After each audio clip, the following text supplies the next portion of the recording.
ਬਿਸਮਿਲ੍ਲਾਹਿਰਰਹਿਮਾਨਿਰਰਹੀਮ ਦੋਸਤੋ, ਜਿਹੜੀ ਮੈਂ ਨਜ਼ਮ ਅੱਜ ਤੁਹਾਡੇ ਲਈ ਪੇਸ਼ ਕਰ ਰਿਹਾ, ਇਹ ਨਜ਼ਮ ਕਾਲੀ ਜੀਭ ਅਤੇ ਭੈੜੀ ਅੱਖ ਦੇ ਬਾਰੇ 'ਚ ਹੈ। ਅਤੇ ਇਹਦੇ ਜਿਹੜੇ ਸਮਰਾਟ ਨੇ, ਜਿੱਦਾਂ ਕਿਹਾ ਜਾਂਦਾ ਹੈ ਜੀ ਕਿ ਭੈੜੀ ਨਜ਼ਰ ਲੱਗ ਜਾਂਦੀ ਹੈ ਅਤੇ ਕਾਲੀ ਜ਼ੁਬਾਨ ਜਿਹੜੀ ਹੈ ਉਹਦੀ ਬਦਦੁਆ ਬਹੁਤ ਛੇਤੀ ਕਬੂਲ ਹੁੰਦੀ ਹੈ। ਉਸ ਬਾਰੇ 'ਚ ਨਜ਼ਮ ਹੈ ਅਤੇ ਪੇਸ਼ ਕਰ ਰਹੇ ਜੀ। ਅਰਜ਼ ਕੀਤਾ ਜੀ, ਕਾਲੀ ਜੀਭ ਦਾ ਬੋਲ ਤੇ ਨਜ਼ਰ ਭੈੜੀ, ਕਾਲੀ ਜੀਭ ਦਾ ਬੋਲ ਤੇ ਨਜ਼ਰ ਭੈੜੀ, ਹੱਸਦੀ ਵਸਦੀ ਹਯਾਤੀ ਨੂੰ ਰੋਲ ਦਿੰਦੇ।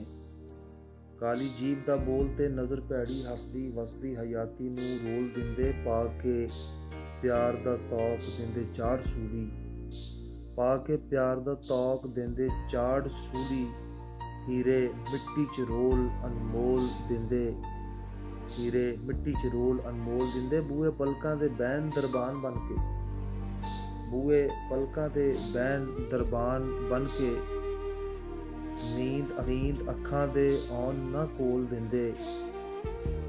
ਬੂਹੇ ਪਲਕਾਂ ਦੇ ਬੈਨ ਦਰਬਾਨ ਬਣ ਕੇ, ਨੀਂਦ ਅੱਖਾਂ ਦੇ ਆਉਣ ਨਾ ਕੋਲ ਦਿੰਦੇ। ਖੋ ਕੇ ਸੁੱਖ ਸਕੂਨ ਵਾਂਗ ਕੈਦੂਆਂ ਦੇ, ਖੋ ਕੇ ਸੁੱਖ ਸਕੂਨ ਵਾਂਗ ਕੈਦੂਆਂ ਦੇ, ਜ਼ਹਿਰ ਖੁਸ਼ੀਆਂ ਦੇ ਜਾਮ 'ਚ ਘੋਲ ਦਿੰਦੇ।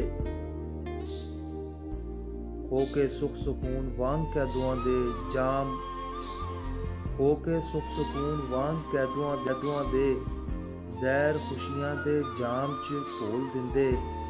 ਚੰਗੇ ਭਲੇ ਦੀ ਅਣਖ ਤੇ ਪੱਗ ਇੱਜ਼ਤ, ਚੰਗੇ ਭਲੇ ਦੀ ਅਣਖ ਤੇ ਪੱਗ ਇੱਜ਼ਤ, ਕਾਸ਼ਿਫ ਵੇਚ ਕੇ ਕੱਖਾਂ ਦੇ ਮੋਲ ਦਿੰਦੇ, ਕਾਸ਼ਿਫ ਵੇਚ ਕੱਖਾਂ ਦੇ ਮੋਲ ਦਿੰਦੇ।